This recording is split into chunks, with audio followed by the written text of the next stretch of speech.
Hello, good evening and welcome. Welcome to Rangers Radio. Join myself, Oxshire, on the show is the one and only Jaffa and the legend. Yes, the legend that is Southside. Evening, gents. Evening, Ox. How you doing? Evening, Ox and Jaffa. How you doing, guys? Good evening to everyone listening in this evening. Good to hear from you, two of Rangers' finest. I want a word with you, Southside. You told me that Cholak was going to score the first goal on Thursday Wednesday night. I know, but can't have scored every game, can he? How are you, Jaffa? Good, Ox. Aye. Starting to recover for Wednesday. Starting to get my mojo back.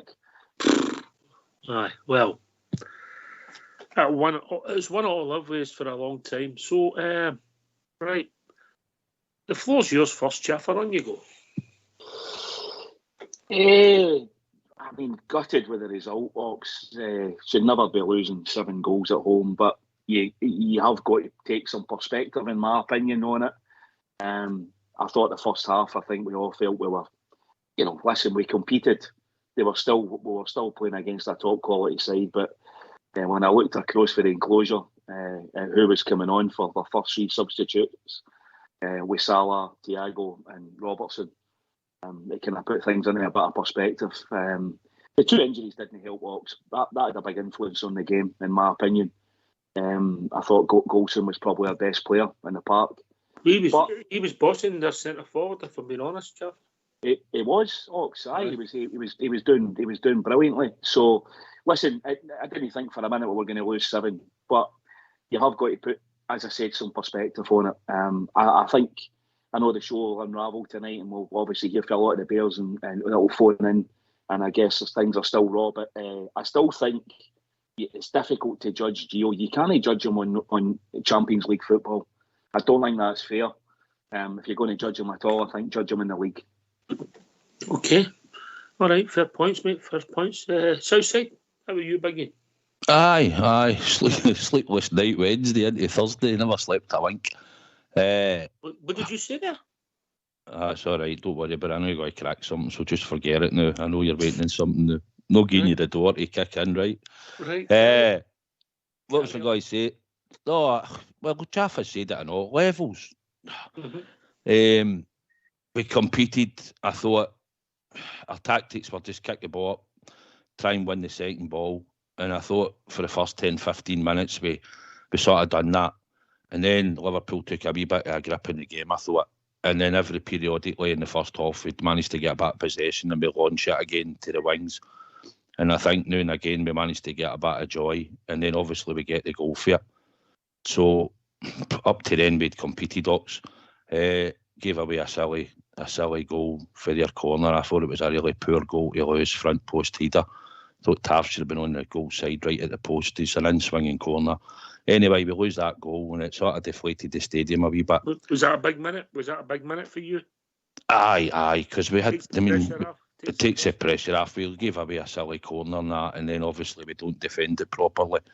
And then obviously we miss that chance right before half-time and Scotty Arfield shoots and it gets blocked. I mean, I was just thinking back, I've had time to think about it, and you're looking at players, if that falls to like a Firmino or a Salah, Benzema, all these top players, they stick that in the net. Oxshire, I would have scored that. I'd probably scored it myself back in the day. But we didn't get the 2-1 to win at half-time. And then, obviously, second half was what it was. To be honest, Ox, they upped a level in the second half. They come right out. You could sense it.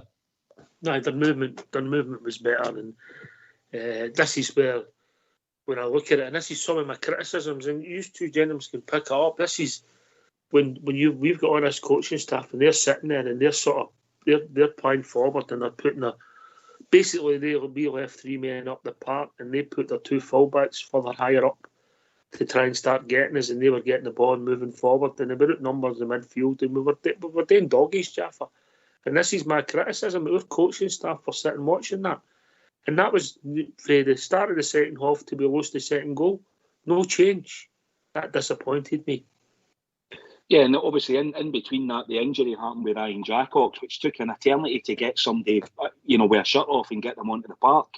I mean, I think it took it must have been well over 2 minutes to get whoever it was they came on for. I can't even actually remember who came on for Ryan Jack.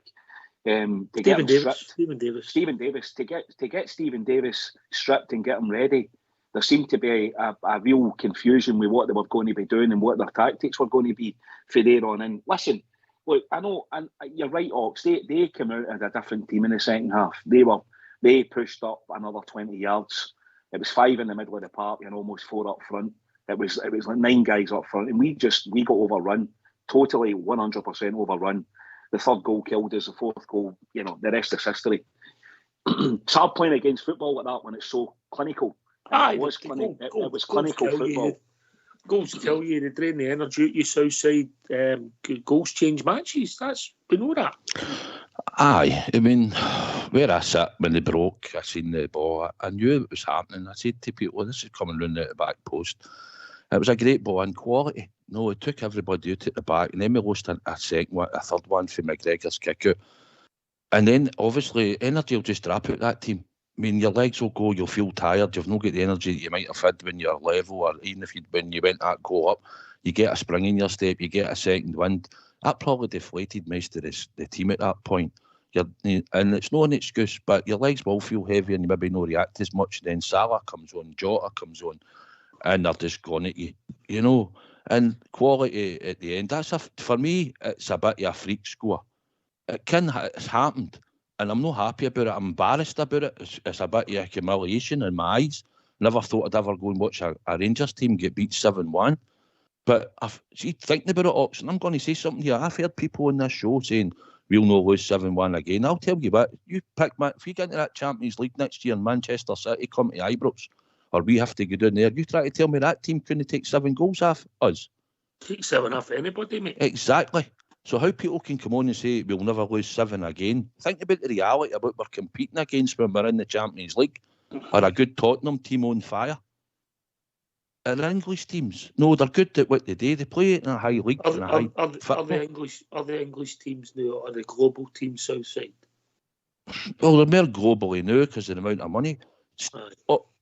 I watched Rangers in the old Champions League. I watched us in the European Cup before it, right? But seeing the old Champions League, these teams that we're competing against now don't have the money that they had back then. Back then, they didn't have as much money, and we probably could compete with them to a point. But now the amount of money it's in football, and these teams are just getting stronger and stronger and stronger. Naming rights to stadiums, Man City, what is it, 400 million or something? They just put down, we'll just name it the Emirates, we'll just name it the Etihad, and then they pay it the following season, so they can make all these money and pay players like Harlan 900 grand a week. It's just corrupt. It's the way they do it. It's no helping teams all around the world. They're just helping the elite clubs that's in Europe. But you can still try and compete to a point. I get that. But we've just got to look at the reality. Liverpool on a different planet for us at the moment. Again, I mean, these teams are like the Harlem Globetrotters. They're global stars that's playing now. With a small bit of when we had top players, when guys and that were there, but we weren't shopping at that elite level, if you like. We were shopping at maybe the one below it, Jaffa. Is that fair? Aye, yeah, I think that's a fair point, Ox. And I think it was, that's as we've seen Napoli at Ibrox now in the last, 5 or 6 weeks. We've seen Liverpool now at Ibrox.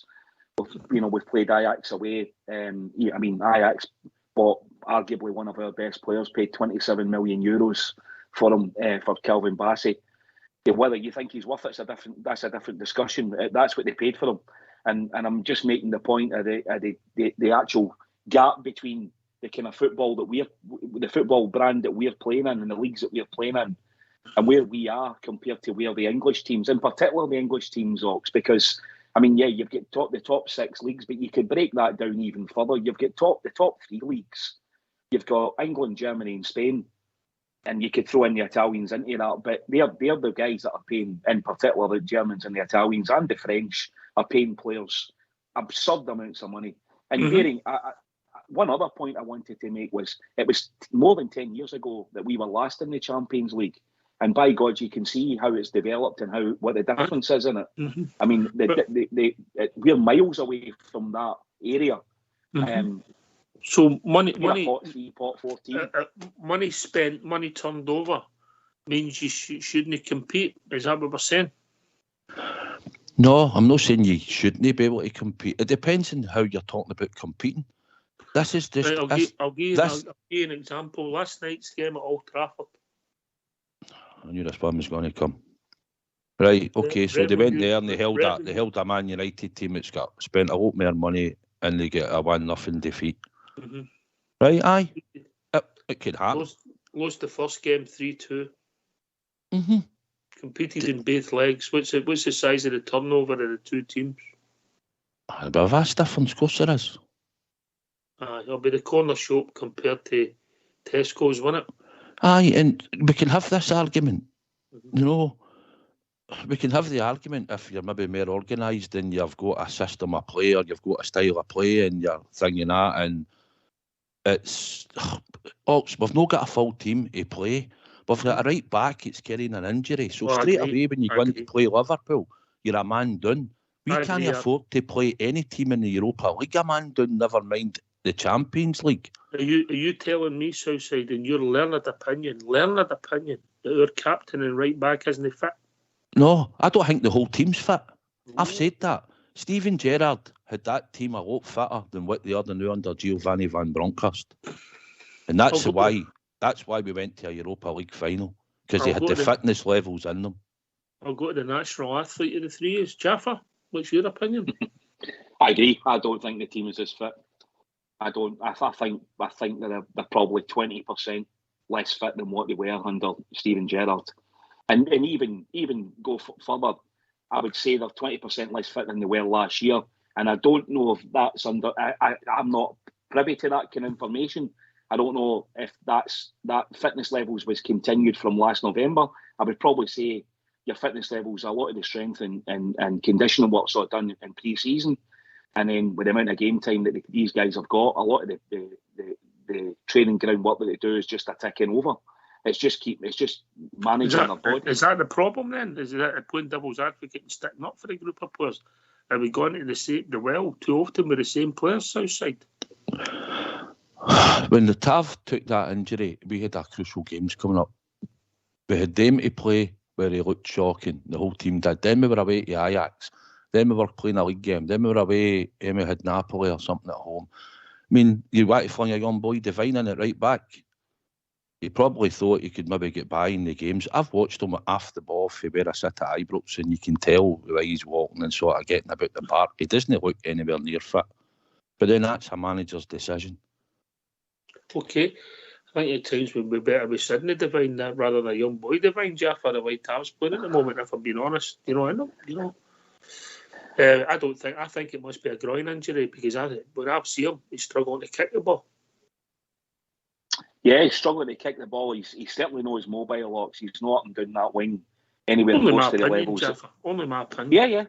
Yeah. And I think it's valid, and I think there's a lot of us who are at the games and see stuff off the ball, and you see the way players react or turning. I don't think he's as sharp, but I think I agree with Southside. I think that's definitely something that's through the team. I don't think they're as sharp. I don't think they're as reactive. And by the way, I would exclude a couple of players from that. Big Cholak, he's definitely reactive. He's super reactive in the box. I mean, don't get me wrong, you never get any service in Wednesday night. No, it was always going to be a difficult game. He's a finisher, mate. He's a finisher. He's a six shot. He's a fox in the box. Comes alive in the box, mate. If you don't get a ball at the park, well, it's not his fault, is it? Oh, he linked the ball after Jack to play through to Arfield. Aye, true. He got the interception there, Southside. He read that, and incidentally, that was part of that first period of the game where we were really compact, and Golson was a big part to playing that. I thought the back four were doing really well against their front line. I mean, I think again, Klopp's tactics against us. He felt his way into the game and completely changed it in the second 45. Especially when he saw the injuries coming to us, he totally went for it. He went for the jugular. And the evidence was there.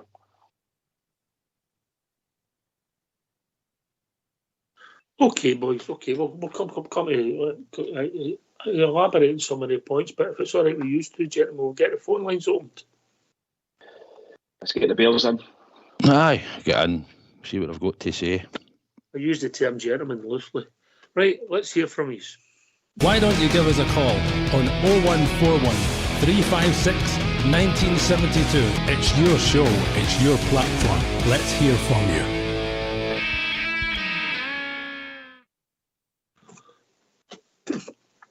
I think I made some of my views known last night. I've got problems. I've had problems, as you know, Southside for a long time with the recruitment. I think last January was embarrassing. Yeah, we always get behind them. Some of the players this year have looked all right at times. I thought Ben Davis looked all right in the match. Bizarrely, and again, we lost 7, and has looked all right. And him and Golson looked as if they could potentially build up a partnership in our league. Obviously, Big Cholak scored goals, and Tom Lawrence, when he played,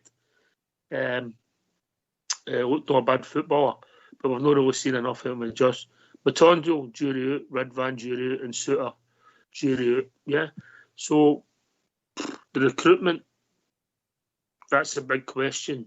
How much influence in that is our manager got on what to put a defence up for the recruitment? Outside. I don't know what say he's got in that. It sounds strange when you look at the amount of players we've signed, and like we've all said, he's not actually took a player I think he's actually worked with for a league that he was in, or a player he's worked with for a club he's been at, which is unusual because a lot of managers eventually take players. Lawrence, I get at the right age, he was free, not seen enough of him, but I think he's got something there. He showed a wee bit of skill in PSV away when he jinked at the edge of the box and hit the crossbar and that. I think he will have something to offer.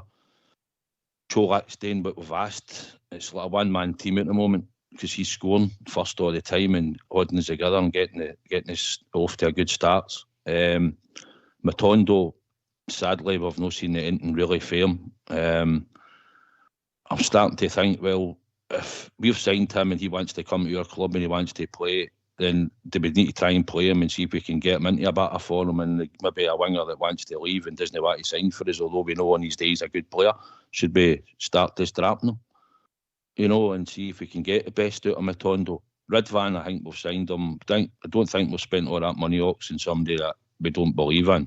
He's played a lot of games at Besiktas, and he's a Turkish international, and I think in time he's definitely... Is it a project, Southside, or is it somebody we thought would go into the team? I think it's somebody I think we're going to be putting into the team, Ox. I just think it's been the run of fixtures and the amount of games and the games. And I mean, he's a £5 million player, so he's going to now come into the team with pressure on him because we're expecting him to deliver. He's not a project, I don't think, at that price. I think it's a lot to pay for a project. I think if he plays well, he might get that move, but I think it's a lot for a project. Jaffa? I think recruitment's... I don't think recruitment's been overly successful, Ox, in Gio's time. I think it's been very much a kind of half and half. I agree with what Southside's just said there about some of the players that's come in. Tom Lawrence, I think, is a bit of a footballer. I think he looks, in the flashes we've not seen enough of him. I think Cholak's an absolute wonder signing. I think he's a great player. Got a lot of time for him, his movement, everything he's brought to the team. But it is a bit like a one-man team now, especially in the league. The other guys I've not seen enough of. I think Ridvan, I think they maybe thought they could get him into the team earlier. Maybe the young lad's taking time, it's more time to settle. I don't know, Ox. I don't know anything about the situation. I don't know what it's like to move from Turkey to the UK. He doesn't speak a lot of English. I can only imagine it must be quite challenging. He's a young lad. So in that sense, I'm cutting a bit of slack on it. But last January's transfer window... Seven of the players that started last night were there at Gerrard's first season. 7. Oh, sorry, Wednesday night.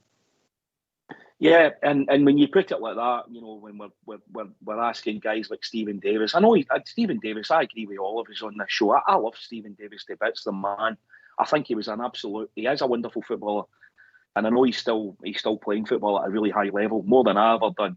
I'm not criticising Stephen Davis one iota, but I think Stephen Davis would admit you've got skills that he'll never have, Jaffa.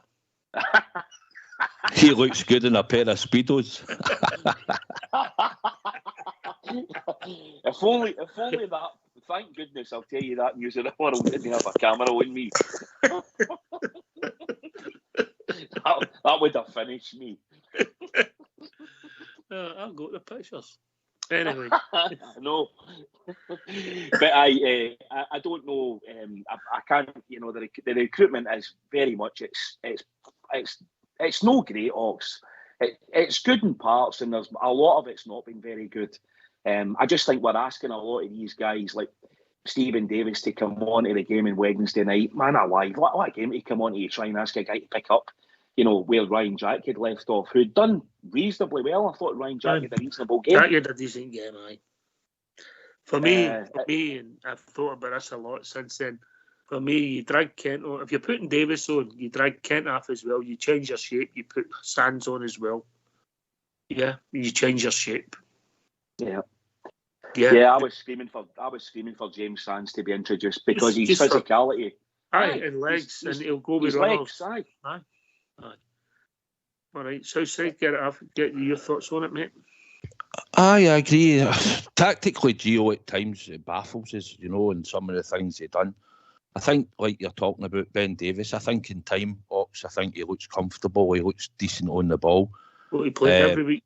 I thought, that's the thing. Will he play every week? But we're hoping he'll start to play every week. But maybe he might be missing on Sunday. We don't know. But he looks decent, and I think that would complement Connor when he comes back. And the only thing I'm disappointed is if Big Shooter had been fit, this would have been a chance for him to come in and see David really miss Connor Golston because he's big in stature. He can ping that ball from right to left like Connor Golston can do when he played at Hearts. He can play passes. He was quite strong and physical, and we're hoping he'd be quite decent in the air.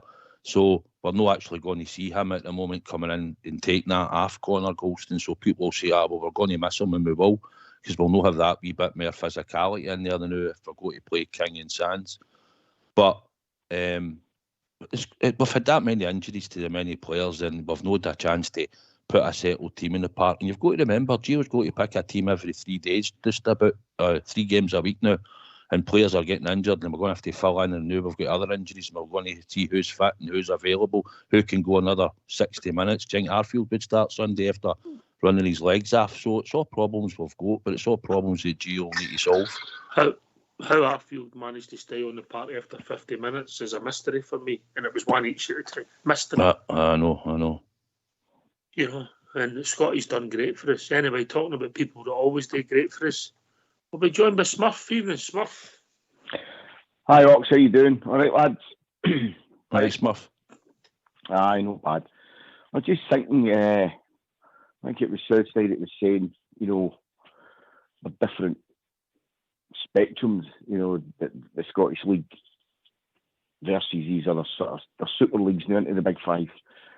And I was just thinking there that, 30 years ago, almost coming up, you're signing players like Gascoigne for £4 million or whatever. And if we were to go out and spend £4 million on a player now, we'd be going, that's a big outlay. But actually, time stood still in Scottish football, if that's the reality. And good point, Smurf, because we've hit a ceiling, mate.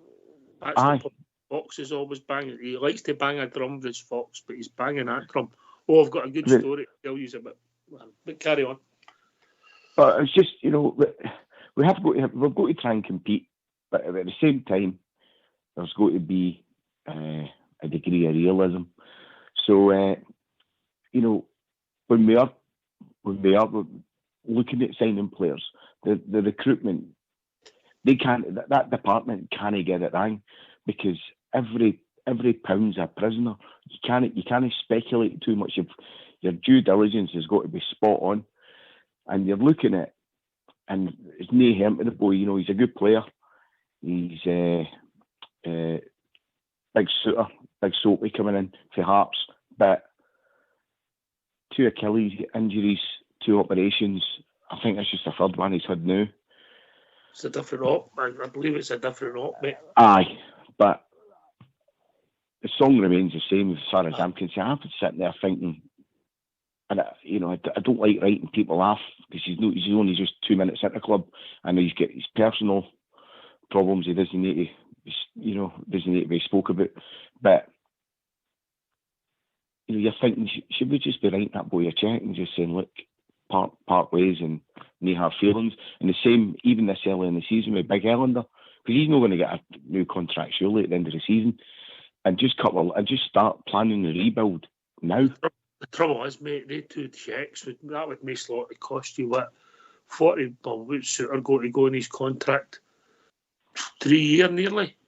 And even if he's on 12 grand a week, maybe more, say 12 grand a week, that's a cheque of £2.5 million, mate. I mean, I know that's a lot of money to you, Smurf, but it is to me in Southside.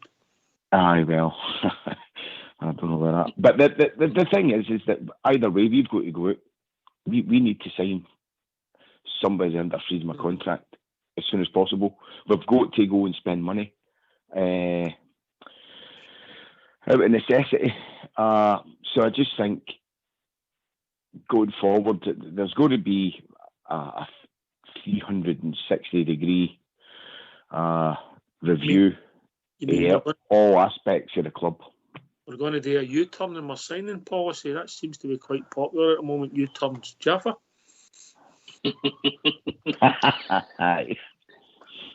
Aye, Smurf. Listen, I think there's a lot of issues, mainly in the recruitment area. The way, I don't know what the process is. I said we only see the end bit yet when the player's signed.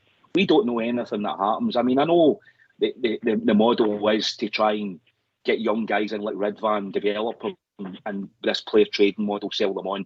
Big Suter.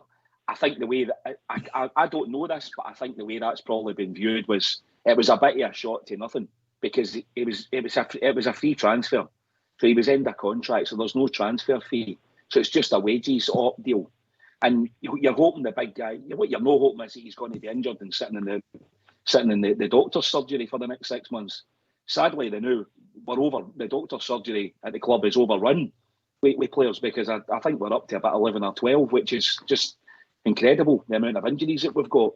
And that isn't normal. That wouldn't normally be that situation. It's just these things happen in time. I mean, I remember going back to the 90s. We're talking about 90s with Gascoigne and, Prodan signing for us, and, Alexei, Kuznetsov, who only played a couple of games for us.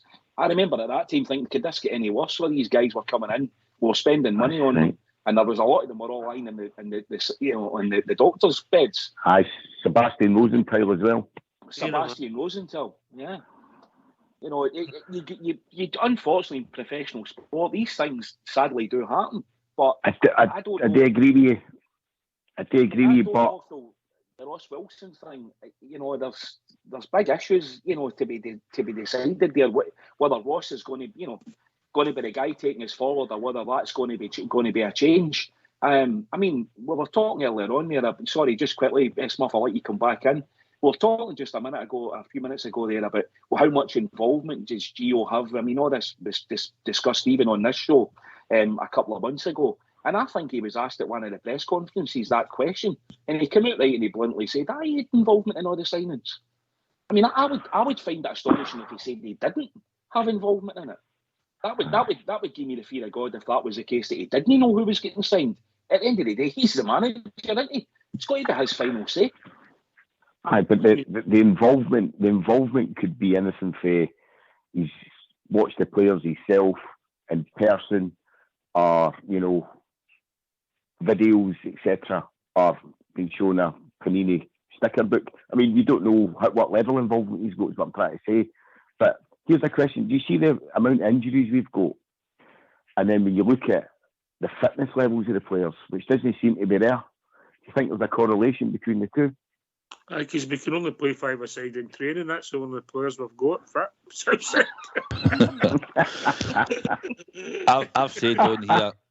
I've said on here continuously, Smurf, right? That Rangers team to me don't look as fit as they were under Steven Gerrard. When Steven Gerrard got the job at Glasgow Rangers, I thought, well, no experience, but the one thing I knew was he was a fitness fanatic. Liverpool were a fit club. They probably done their training right, and I thought the one thing we'll be fit, because we were never fit really under McCoist, were we? So And I think that's dropped. There could be a reason for picking up injuries. I also think Connor Goldson the other night was just unlucky, but he has played a hell of a lot of games over a long period of time, and so has Tav. And I'm hoping that we don't do the same thing with Tav like we done with Alfie, and he ends up out for a long time. We keep trying to play him through what we think looks like an injury he's playing with, because he doesn't look fit.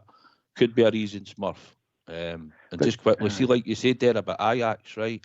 We watched Ajax, and see if you look probably at that Rangers team, like you're saying, right, at that time against Ajax when we get beat 4-1, right?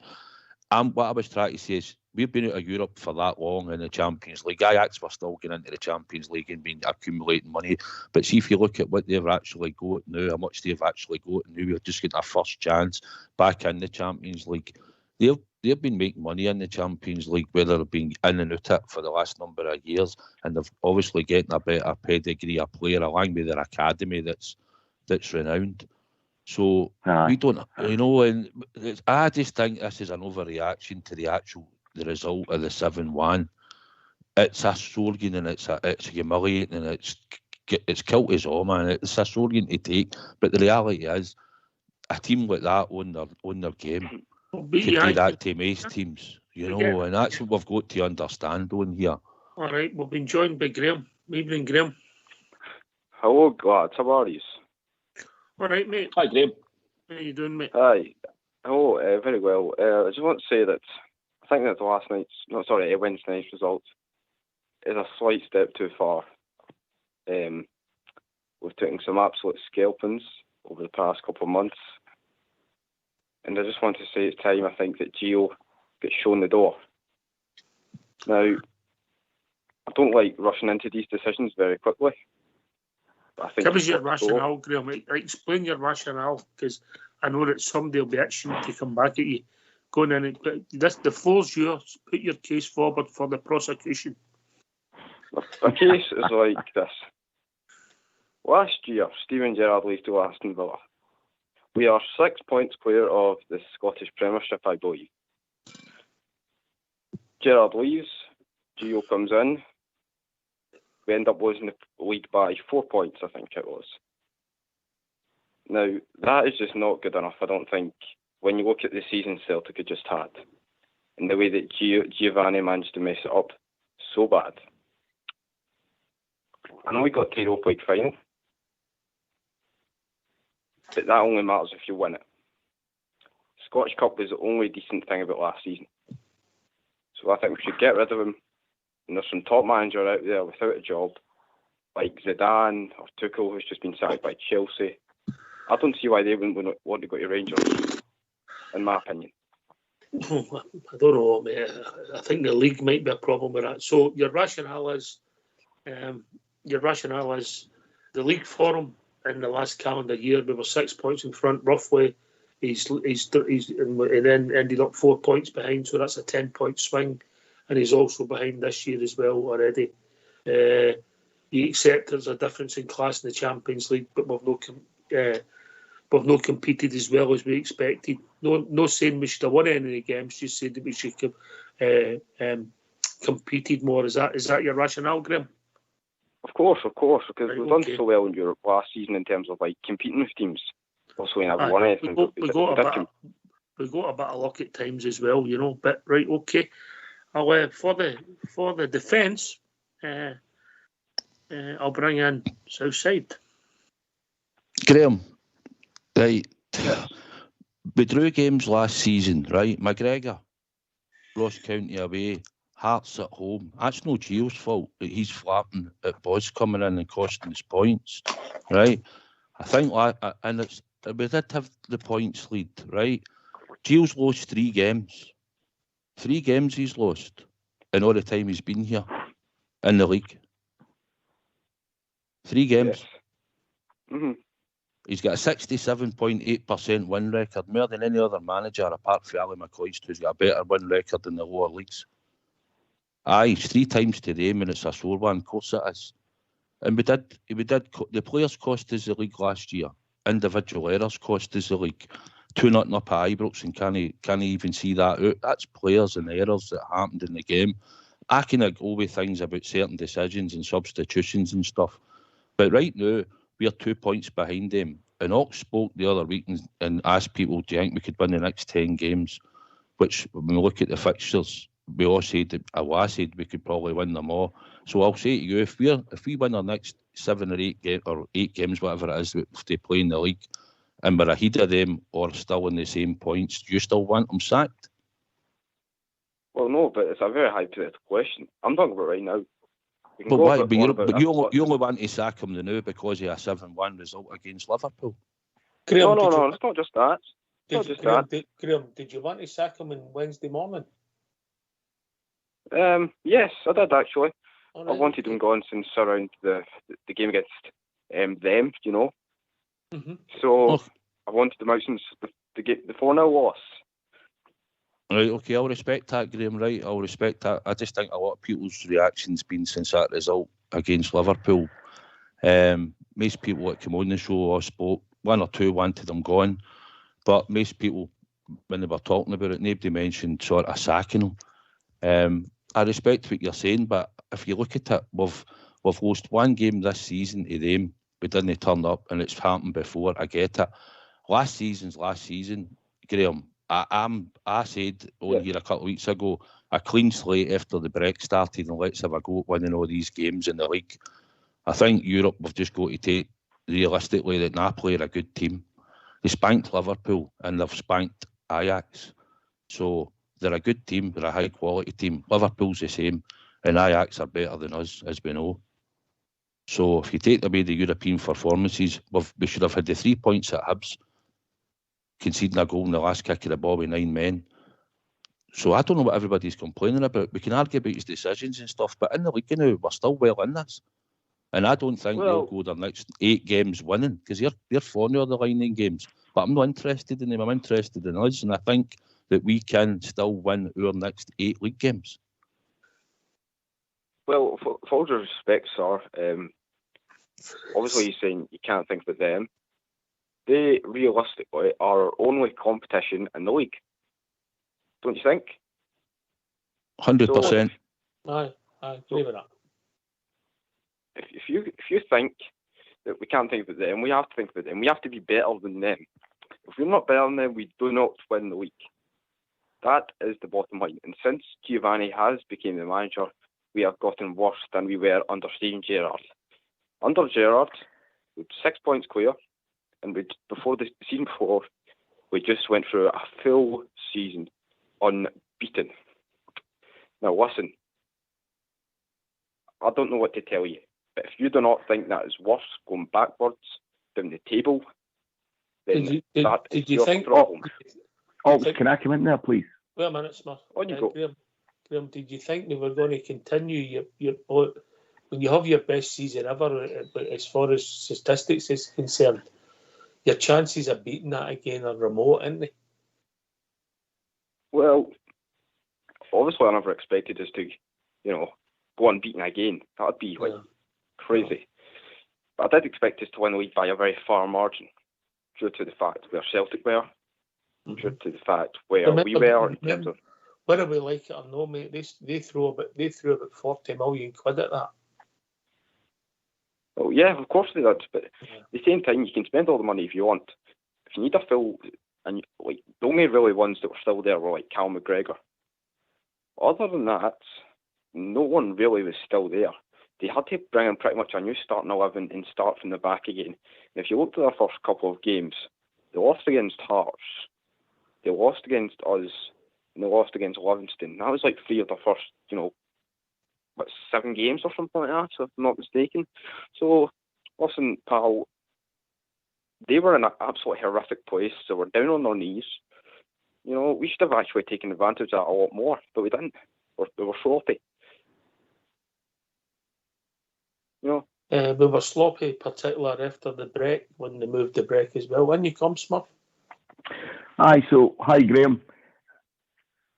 I think I just take the point that, first and foremost, would you still be, let's say we get to Europa League final, which we did, and we go on and win it, would you be asking for his head now? Well, that's a different question. That's all hypothetical. It is hypothetical, but what I'm saying is, would you? It doesn't matter if it's hypothetical. In fact, it isn't hypothetical because it's yes or no, and it's posed to you, so you know whether you would want him sacked or not. Therefore, had they won it, would you have had him? Jaffa, would you be asking for sacked? Jaffa, this is getting very highbrow this evening, isn't it? Calling each other sir. Carry on, Smurf. Carry on, Smurf. Would you be asking him to be sacked? Well, probably not. I'd probably give. Right, so you wouldn't. So let me just to put a bit of perspective around this. We were a penalty kick away from winning it, right? And I think if Rangers had won that last year in the Europa League, it was I would argue, the old UEFA Cup was a higher sort of rated competition than the Cup Winners' Cup. So I think that would have translated to our biggest success in our history. Listen, this show would have been on because we wouldn't have been back yet. Right? I know. So you were a penalty kick away from the biggest success in the team's history. Mm-hmm. And you've just said there that you wouldn't want him sacked in that instance. The other thing is, going into this season, we've got an unprecedented injury list that's only got worse. The level, the jump for the Europa League to the Champions League is enormous, absolutely enormous, and we haven't got the level of player to make that leap. And when you add that, when you couple that with your injury, sort of your treatment table, if you like, then which is compounding your problems, then it's unfair to turn around and say a guy who led the team to a penalty kick, almost a penalty kick away from our biggest ever success, to show him the door when, as Sue Sai said, it's only lost 3 league games. I think it's absolutely. He's only lost one this season, Smurf. It's preposterous to clamour for these. And do you know something? See the next 10 games that we're talking about, that if they're all winnable, well, Celtic are our only competition in terms of winning the league. They're not the only competition in the league because we drop points in the league. Otherwise, we might as well just play 4 head-to-heads. So therefore, when you look at morale and the effect to the demoralising defeat that we've taken in Europe and we'll still take in Europe. I think that's a great point you raised with Smurf. I think playing devil's advocate, I'll bring Jeff up and then we'll go back to Graham. But we've also been joined by Bo Starr, who will get them, I think. Listen, can I just say something quickly? On you go, Graham. Listen, I don't know who that James Bo thinks he's talking to. Right. He talked for far too long. It was getting, I think his opinions were not valid. It's not. Who's that? About Rangers. Who's that? The gentleman that just talked for ages. I don't think it's fair to say he knows nothing about Rangers, mate. You don't know the guy. Well, from the very large conversation I just had him with there, I think I do, and there's nothing.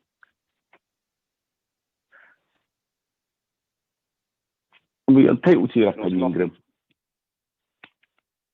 Listen, pal, I respected you for giving your across your opinion. That's all about opinions, Jaffa. Yeah, all about opinions. I'm glad Graham had a chuckle to himself. He sounded as though he was awfully excited there at the end.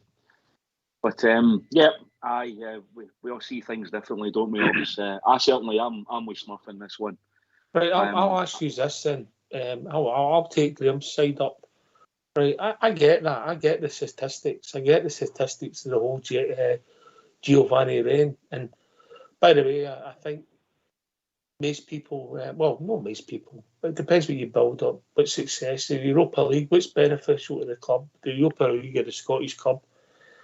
The Europa League final, that 2 weeks building up to that, we might never see that again. especially yourselves, Jaffers, maybe me and Smurf being the younger guys, we might, but we might never see that again. And as you've seen in the last couple of weeks, it's going to get harder and harder. But I don't think there's a lot of things don't fit right this new. The performances aren't right. Sometimes the shape's not right. The selection isn't right. But this is no hindsight. This is his top. And also, sometimes it looks as if the players don't respond. So ultimately, if things don't go right, even if it's not the manager's fault, football's a unique industry. Usually, you tell the punters to clear their desk, Jaffa, if it's not working. But in football, it's the gaffer it goes, which is unique. Well, that's the challenge, Ox, and everything you've said is 100% valid. It's very valid what you've said. It is a unique industry, and I can't disagree with anything that you've said. There are a lot of things going on that don't look 100% team selection, but I guess there's always an argument is that in most instances there's mitigating circumstances. Like, is there players playing with injuries? Do we know if Tav's playing with an injury? Well, I think we all watch him on the park. And he's certainly not the James Tavernier that played last year. Is the team fitter or less fit than it was last year? I think a lot of us would probably sway towards it looks less fit. But again, I'm only playing devil's advocate here. I think a lot of what Gio does, he does a lot well, and I think he represents the club brilliantly. I think he's a great guy. But I do wonder if there's other things going on behind the scenes, Ox, because there's certainly pointers there that would say whether it be down to recruitment and whether he's got a strong relationship with Ross Wilson, or the question I think and a lot of us often talk about on the show: why have we never signed a Dutch player? We've got about 6 or 7 guys in the backroom team that are all, most of them ex-Dutch professional footballers. Are you telling me that we can't pick up 18-year-olds and 20-year-old young Dutch guys and get them over here and bring a bit of the Dutch flair into Rangers? Or listen, I was away with you, mate. It's not as easy as you think to pick up 18-year-olds or 20-year-olds.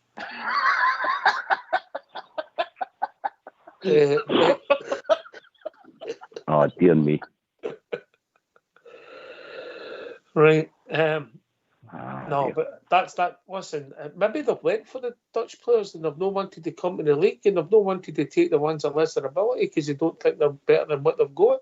Maybe the Dutch boys that they've fancied, if there's 3 or 4, maybe they've went to another league where they're going to get more money and we couldn't get the ones we wanted. But, anyway. Well, that certainly seemed to be the case with Viernem, didn't it? What's that, mate? That seemed to be the case with Joey Viernem. I mean, I know he eventually went to PSV, but I think it was all down to money and it was down to the league he was playing in, Ox, I believe, as I understand it. Aye. Anyway, we've been joined by Blue Star. Evening, Blue Star. Evening, Ox, Jaffa, Southside, Smurf, the rest of the guys. Hi, Blue Star. I take all your points on board, and again, it's everything what we've been talking about, even for the start of the season. Where my mind lies is quite simple. I don't understand. I get the fact we're up against a far higher calibre of player when we're playing, especially the teams that we get hit with in the Champions League. I'll say it again, as I said last night. I'm more fearful that the next game we've got coming up than I'm at Liverpool. The first game at Liverpool, I'll say it again, it could have been another 7. Bar our goalkeeper pulled off great saves that night. So you could see it coming. You could have seen it. You got to remember that same Liverpool get 4, going on 7, getting taken off them when they were playing Napoli. They weren't at the races against Napoli in the first game. So these things happen in football. When you're up against higher calibre players, we all know that. Oh, you got a great point across earlier on. When we were 2-1 down, going on to 3-1, our manager already came out in his presser and he says he was waiting and dithering to bring on the other 3 forwards. Explain to me what manager in our history, especially a Walter Smith, a Jock Wallace even, how on earth would you have been bringing on 3 forwards when our forwards weren't even getting the ball? Our midfield was absolutely stunk in its feet. We were down to 2 players basically in midfield, and our best defender had went off the park. Therefore, only onus was on our manager to shore it up, to save us at least taking a hiding. He done the exact opposite. He made us more open. That's the decisions that I can't fathom. I'll go back to the start of the season when we played them. Ox, anybody that remembers that game, well, no, we don't want it, but what I'm saying is, they ran out of the tap of us for one half and scored the goals. He never learned his lessons for the time before that. And he's done this for the start of the season. He's brought up the great point again tonight about the fitness. We cannot see our team look slow and laborious. We've been saying it for the start of the season. We've got no pace in midfield. Therefore, you've got to try and shore up certain areas. And the galling thing in Wednesday night, Ox, you hit the nail right in the head again. You said, when we were getting beat 3-1, when it went to 3-1, he brings on 3 forwards, and we had nothing. We had nothing left in midfield. That's not down to players. That's down to bad management. I'm not calling for the guy's head. What I am saying is, he's left us all baffled. We know about the problems with the backroom. We know about the recruitment. It's been absolutely awful. There's no defence for the recruitment. It's been awful, especially if we don't have a lot of money to buy in players. Therefore, the players you need to bring in, one, they've got to be fit for number one. We brought in 3 guys, and the only guy that was fit for day one is Kolach. Because even Lawrence, if you remember right, guys, the first couple of games, they tell you he was carrying an up. So I'm baffled. I'm baffled with all his decisions. I really am. And the bottom line is, we know he'll not be sacked unless we get a beating in our league in the next couple of games. Yes, I think the knives would be out for him. But our management team will only get the sack in the Hawks simply because our club hasn't got the money to pay them off to bring other guys in. That's fact. So you've got to look at it and you've got to have the rationale to try and digest it all. But the decisions for our management team, our manager and his backroom staff for the start of the season, our squad of players are so unfit. They look laborious. I think that a lot of them, I'll say it again, I think they shot their ball last season, and a lot of them should have been shown the door. That might sound harsh, but it's how it's coming across, and that's why so many of them are picking up injuries now, because they played. Look at Goldson. How can any man play that amount of games without an injury? It can't happen. And then when you get an injury, it's not a wee note, it's always a badging. So all these things are happening, and they're all piling on, they're getting deeper and deeper. And as I say, it just so happened it culminated on Wednesday night. You're playing against a high calibre opposition, and it all worked out for them. We're not at the races when it comes to these guys now, because we don't have the squad of players that are right, not even good. A lot of our players, if we're being truthful, they're not up to it now. They're just not up. They're not up to it in our own league, never mind in Champions League. I'll let Southside come back in and answer some of the points. Bluester, I agree. We've spoke about it, right? Lack of pace and all that. We've spoke about. I think they're no fit, right? They don't look fit, mate. I just see that. I might be wrong. They might be fit. They might I think argue they're the really point. fit for their age in midfield, mate. Aye, and to be honest, Bluester, most of the players in that midfield that you look at them all, they've all done a job for us, and we should probably, at its time, they will all go. I expect them all to go. I would even include Lundstrom in that, mate, if I'm honest, in my honest opinion. I would let him go on. I would rebuild a midfield, but that might be for another day. We'll talk about that. I agree, Champions League level, we look at what we've faced, and see, to be honest, Bluester, I've seen them all, right, and see, out the 3 I've watched, I thought Napoli looked the least.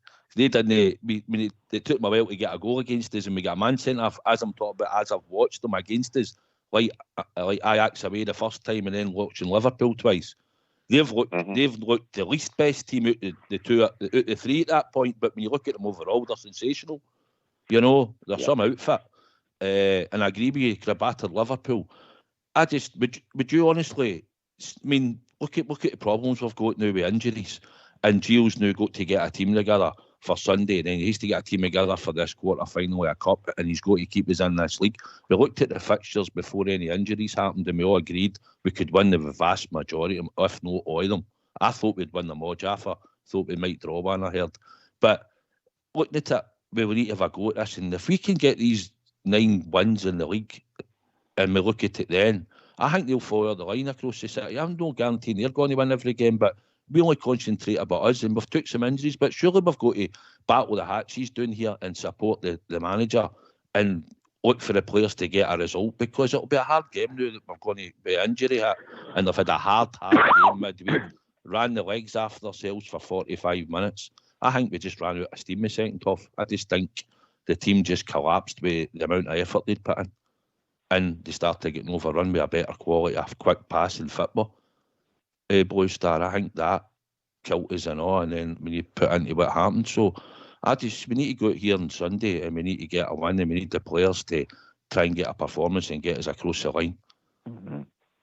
We could have a situation, Southside. I'm picking up that Ben Davis might be fit. So we could have a situation where the only guy that's not maybe playing who doesn't play regular is Connor Golston. The rest might be guys that's playing regular. You could have a team of McGregor, Tav, I don't know, King maybe, Davis and Borner, and then Lundstrom, Stephen Davis, Tillman, Fashion, Cholak and Matondo. Right, because I'm going to play Kent. That's not my team. I'm just saying. Mm-hmm. All of a sudden, you've only really took goals in it, and if we can't cope with one injury, there's problems, isn't there? Aye, recovery time as well. Obviously, for the amount of running that they've had today and stuff. It was a big game to get up for. Then you're coming down. You're thinking, I've just playing on a Sunday this time. Hopefully, you know what it's like, Mark. You've just came for the high of the adrenaline of playing Liverpool at Ibrox, and then you're coming down. As the players have all said over the years, some of them, it's hard sometimes to get yourself up again. Or it's Motherwell at Fir Park. You know what I mean?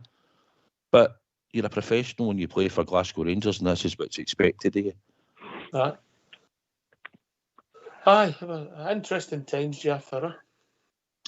Yes, I'm still thinking of that caller a wee while back there when he said Thomas Tuchel. I'm just wondering if we can afford these £13 million a year wages. I think we caught him just with that caller just before. Nice one. Yeah, because we slabber doesn't make it stupid. Yeah. Aye. The obsession. Good aftershave. I think that was what I was hoping. You were going to come out with some information on Ben Davis stocks. I hadn't heard anything. I wasn't sure. I had King and Sons in the back of my I'm not saying it's on social media. It doesn't mean it's true, Jaffa, because some of the stories I've seen about you often are not true. You know? Get yourself in mute because we're going to have a tune.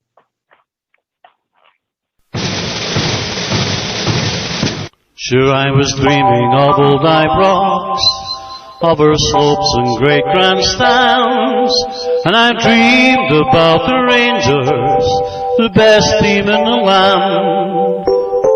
When my memory suggested of a vision bright and clear, of the strange things that would happen if we had the Rangers here. Now if the road to Ibrox Park lay up the Shankill, and Brian Loudrup came from Sandy Road, and Alistair Toyce came from East Belfast, and old Belfast became then old Glasgow. If the Rangers met the Celtic up at Windsor, sure no green flags at that game they would appear. Ulster's sons would never roll, and all the boys would stay at home if we only had the Rangers over here.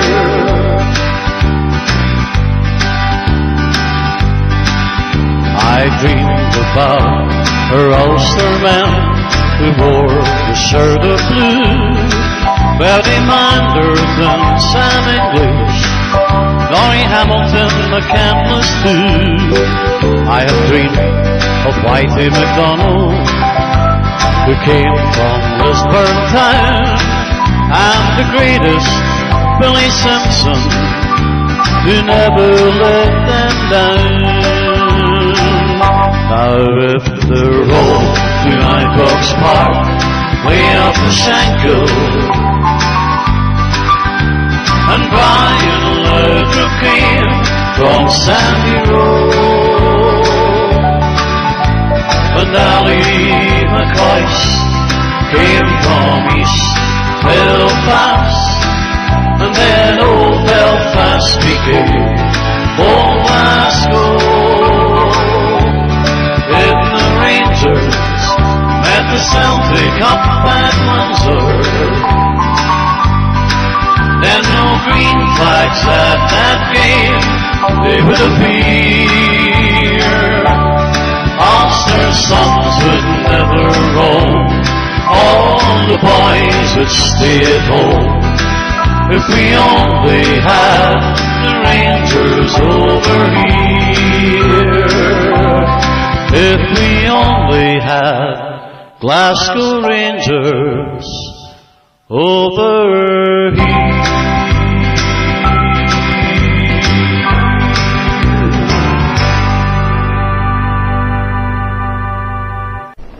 Why don't you give us a call on 0141 356 1972.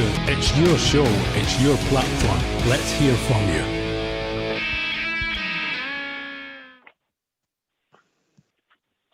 I like that tune. I like that one. I prefer that to the American one. That's a good wee tune. Can I say something, by the way, just to get it off my chest? Just remembered about it during the break. All right, mate. But remember, this isn't a confession. I know you're used to going there. No. There'll be none of that. Know what annoyed me? I know on Wednesday, the support leaving the ground. No, I just don't get that in my head. You go to support the Glasgow Rangers, and we're losing goals, and they just start streaming out the stadium. Everybody's entitled to go if they wish. Don't get me wrong, but it's no for me. Definitely no for me, mate. That's a great point. Do you know what was happening? There were people coming on and saying, "Oh, they chucked it," this, that, and that. It's the same guys that were saying that were the ones that chucked it and walked out the Ibrox. 100%. Terrible. Do you think that had an effect on the team on Wednesday night? Well, it's no good to watch, is it? When you start seeing Ibrox. I think the cloak wasn't moving fast enough. That was what was bothering the team, Jaffa. See, the thing is, Jaffa, if we were at one each, that ground doesn't even move. You know, they just start getting up and off ski, and everybody's entitled to go if they want. I'm not saying here that they need to stay in the stadium, but for me, that goes and follows Glasgow Rangers.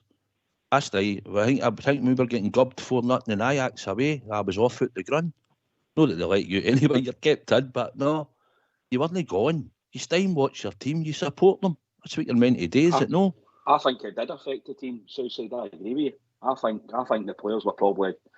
I think we try to deal with what they were dealing with on the park, and I mean, let's not be kidded. There's no point in saying they don't notice. Of course they notice. They can hear it, they can see it. Just rewind about what were you going to do in Ajax, Amsterdam if you left the ground early, Southside? It's none of your business. Got to get you a fridge. Aye. I was going to get you a fridge magnet. You want to see the one who broke me back for wherever he was, honestly. It was Dodgy's end Smurf. Oh, dear. It's not that, guys. You go for a ground that's bouncing and the singing as loud as it was. The atmosphere was amazing. And there was 29 minutes on the clock, and the cameras just went right round the ground. And all you seen was, it showed that the cameras, obviously one of the drones outside, and all you seen was thousands upon thousands of them all leaving Ibrox. And that was with half an hour to go, and you're saying to yourself, goodness me, I tell you, if I'd have been paying that money and I'd have been in that ground, I certainly wouldn't have been walking out with half an hour to go, no matter what the score would have been. But that's just me. But obviously, it would have an effect on the players. Because, as I say, you've went for a ground that's bouncing with loads of sound to absolute nothing, and you're looking around the ground and it's just all sparse. So, who's to say it didn't have an effect? Right, The thing is, sorry. I want to just pick Jaffa's brains. Something that we talked about loosely last night, and Fox has been going on about it for a while, about this ceiling and the commercial side, Jaffa. Yeah, we've reached a ceiling quite quickly. If we're on this journey, cultivating last year's Europa League run, because we might, and a bit this year, you maximise European revenues. You've sold your season tickets, so you're selling all the tickets for games. You've got majors, and as I know, if they, with you with your Castore sliders, your Castore socks, your Castore speedos, it was like an advert, right? And the merchandise is pretty much maxed out. The support can't go to the well much more. The Champions League packages, the dearest in Britain. The people involved in the club have put money in, and they've helped us get to this glass ceiling. And because of the revenue streams, have we hit the ceiling, Jaffa? And that's the problem. I don't know about that, Ox. I think that's intrinsically linked to what happens on the park. I think if we go back a couple of points there at Southside saying we win the next 9 games, and if we win the treble, do we sell more strips than we did and gone to Seville? You maybe not sell more, but you'll sell a whack. And I think you'll find that that's linked to when they launch new products and stuff like that. And the club are very switched on, Ox, as we all know nowadays with marketing. But obviously you can't do that when you're not winning. You can only do that when you're successful on the park, and that's why I say I think the two of them are intrinsically linked. And I still think you can sell sponsorship to big sponsors, and you can bring out new products. And obviously we've got Edmondson House ready to open at the start of next year. There's a whole new revenue stream opening up for the club down that side of things. And then I dare say, from the whispers that I've heard, I think there's other projects and the pipeline of things that are going to happen. More work getting done in the stadium. Obviously, they've just submitted a new planning application today regarding the Sky Lounge, where it was much bigger than it was initially intended. So there's more revenue in that side of things. And I go back to my point, Ox, right at the start of the show, when I said, bearing in mind, we've had 10 years where we've never been in the Champions League, and we've also had 10 years where the club is only in the last probably 18 months to 2 years stabilised, really financially. We're still very much in a rebuilding process. I'm not sure if we've hit glass ceiling, but I do get your point. You can't keep breaking, sales records targets with the level getting up 20 million turnover. That's not going to happen. But I think turnover can certainly continue to increase. Can I come in there, Ox? Yes. I think that when you're looking at it, I was reading about Edmondson House, so once it's all done and dusted and it's up and running and, full steam ahead, it's projected to turn over a profit of £1 million a year. So that'll take about 26 years, 30 years to pay back the cost of building it.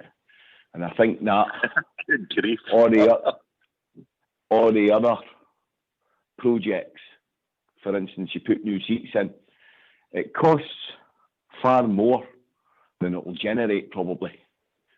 And it's the same with the Blue Sky Lounge and all these things. The only answer I see is, apart from the Bilstruth main stand, which is sacrosanct, is a rebuild of the other three, which we can't afford it. I get it. The other three stands and with a bigger capacity. Other than that, you can't do that. You've got to maintain it, upgrade, to make it appealing to the punters. So, from that point of view, we're in the league we're in. It's about getting it to a standard and then maintaining it, and then beyond that, unless the league's successful and becomes more successful, more competitive, dare I say it, that there's a Hearts or an Aberdeen challenging the big two, and there's more tangible success at the Champions League level, then I'm afraid I'm with Fox, and I think we've hit a glass ceiling. And so you've got to be creative then, and that is getting your recruitment correct.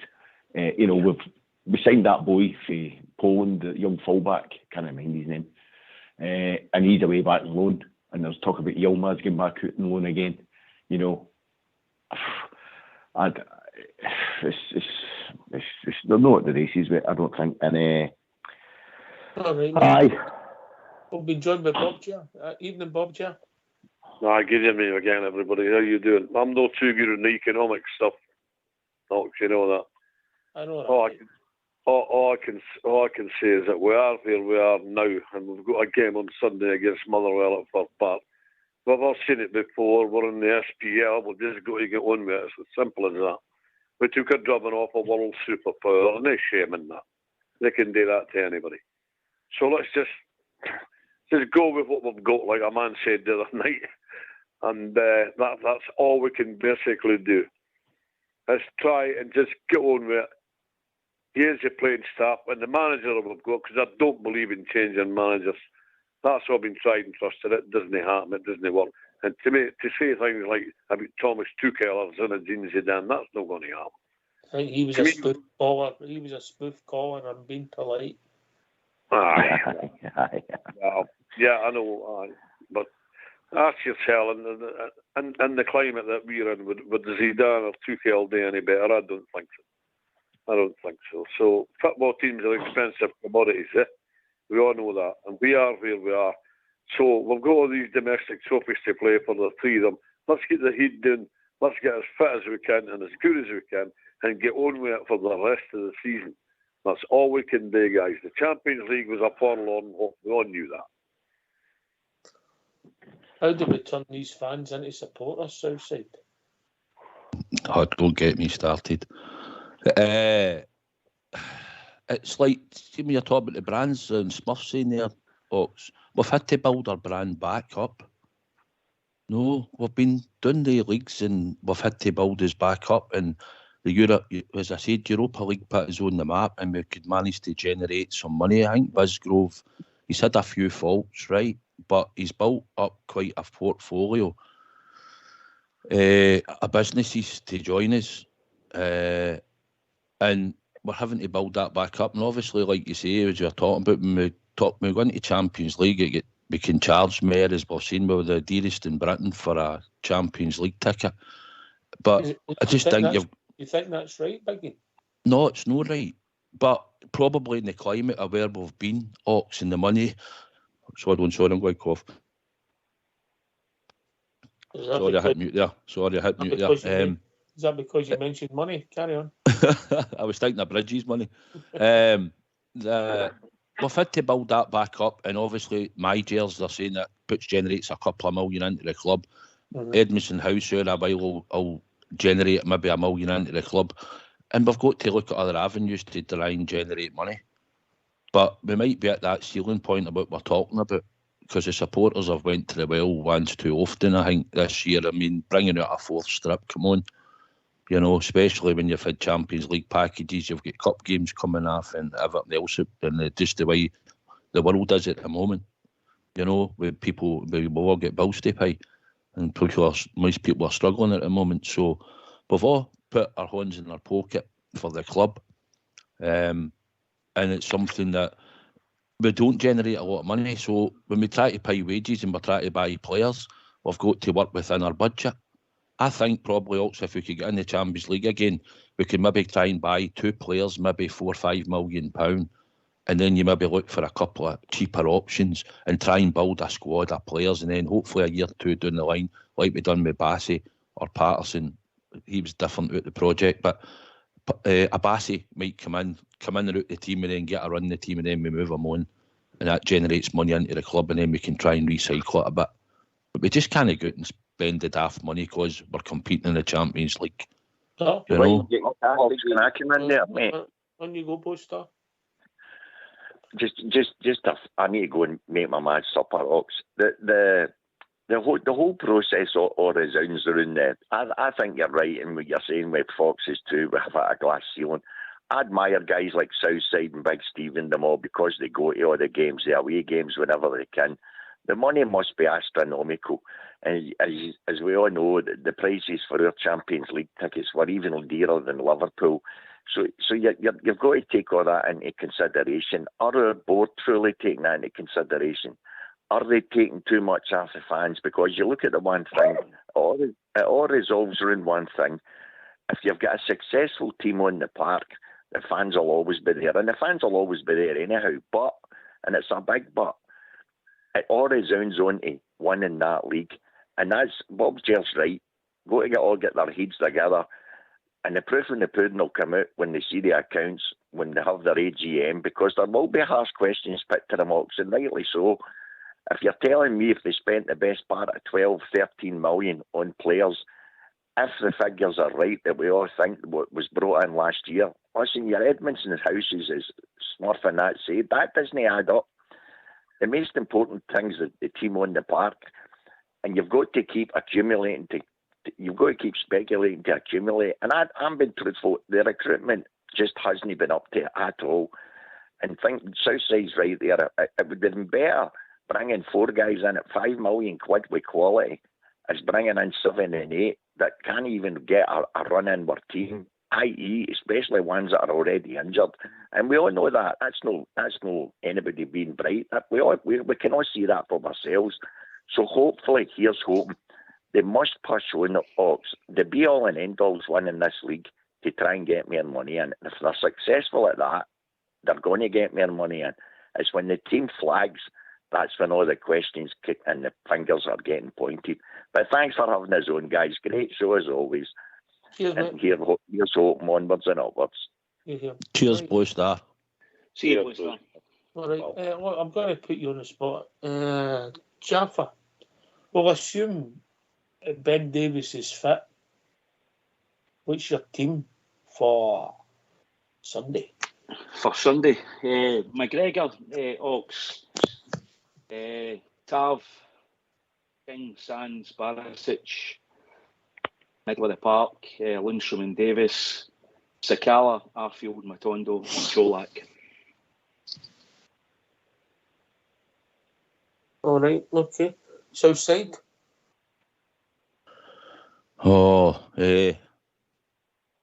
McGregor, Tav, Sands, King, and I'm going to stick with Borner. I wouldn't have if Golson had been fit, but I'm sticking with Borner because I've got reasons for that. Midfield, well, it will be it's not going to be my team. It's got to be Lundstrom and Davis, and I would play Scott Wright on the right, Cholak through the middle, and Sakala on the left.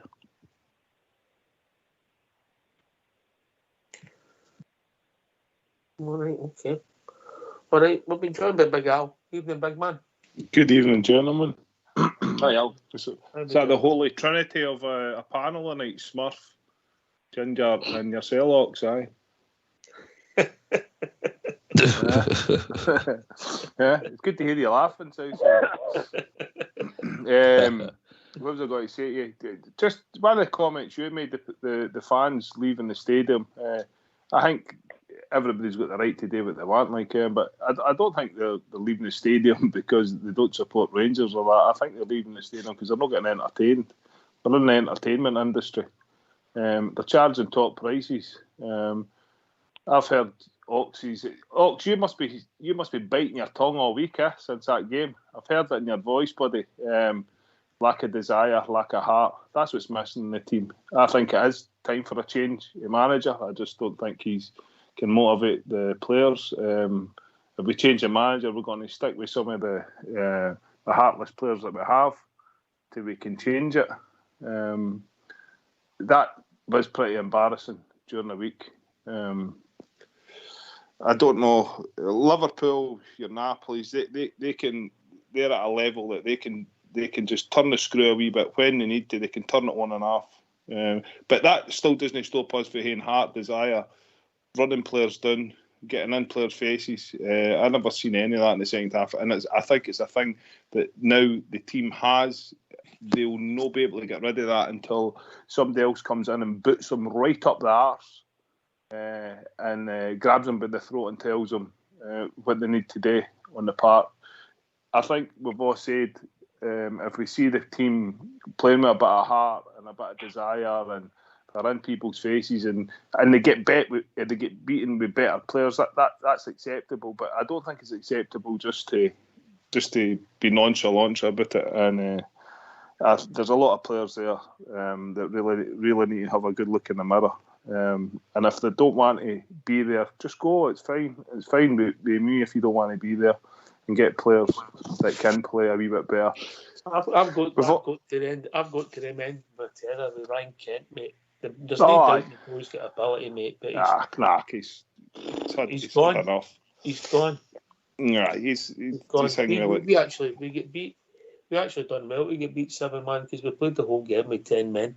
You know? Look, it's really frustrating, but I think he takes that into every game, and it's not just him. I mean, there's a few players there, and I don't think we're talking about Tavernier, and you seem to be making a few excuses for him. I think he's carrying an injury and all that. I just don't think he's good enough anymore. I just don't think he's had his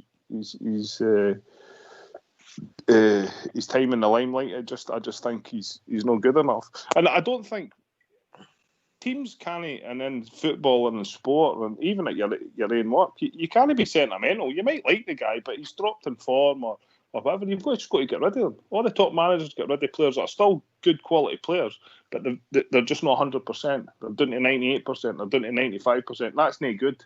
I don't think that's any good. So I think there has to be something done, but therein lies the problem as well. The board got the cojones to do anything. Are you saying that if you like somebody? Are you saying to me if you like somebody, you should you just get rid of them if they're not performing? Now is that what you're saying? Well, what I'm saying is you look at Alex Ferguson. Yes or a no question. Yes or a no question. Yeah, if they're not performing, I'd get rid of them. Yeah. Right, Jaffa. Thanks for the call. Speak to you soon, mate. No, Jaffa's all right. I would have got rid of Smurf because he keeps talking about bringing Kamara back into the team. I get your point, mate. And well, let's just say some say a lot more when we're not all fair than we do. I can hear it in your voice, big man. I've been listening to you long enough, about 6-7 years now. I can hear it in your voice this week. You must be hurting. And look, I think we're all hurting, but there's some other people take it a wee bit more to heart than others. And I can hear your pain, and Fox and Southside and Smurf and everybody that phones in. I can hear the pain. But look, I don't know. We're embarrassed. And embarrassed. I was actually working with an Irish boy for court.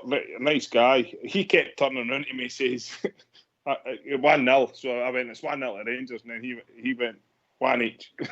I went, oh no, and then he went blah blah. I went, and then it got up to 7. I just started. He was laughing as well. He's saying, I can't believe that, because he thought we would have given him a bit of a game, like, you know, and we did for 20 minutes, half an hour. I watched it later in the day, like once I got back. But talking about people that not performing, let's hear Southside's Super 6.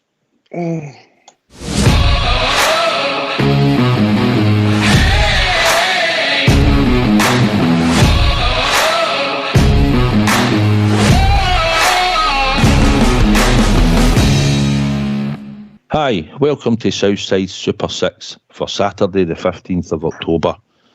My first selection this weekend is Fulham to beat Bournemouth. My second selection is Middlesbrough to beat Blackburn.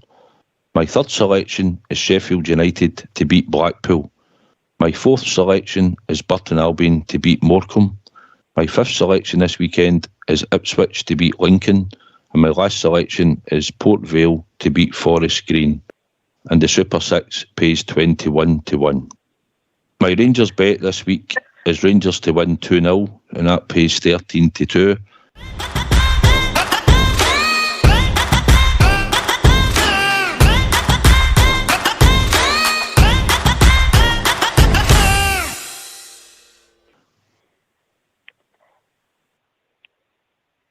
13-2, 2-0. No even getting as a first goal scorer this week. Nah, do you know what? It took me that. It was an effort even to do it, to be honest. Your first two, mate. Fulham. They're For one of the form teams in that league, and Middlesbrough just got rid of their manager anyway. Good luck.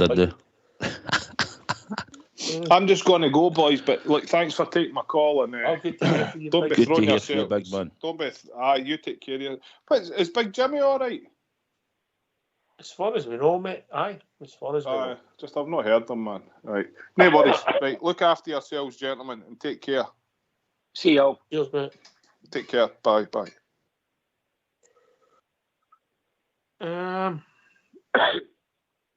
Right, so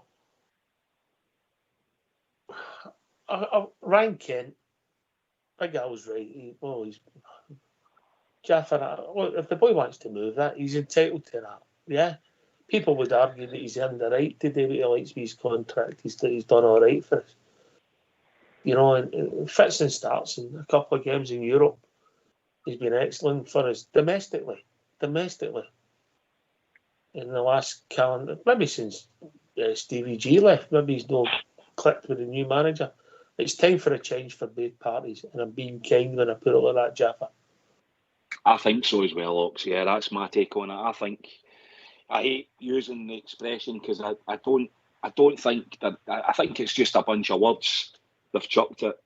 You know, we know what's going on in the background. We know that he's probably talking to other clubs via his agents, via family members. I mean, these guys nowadays, we're on social media. Everybody's talking on social media. Things happen.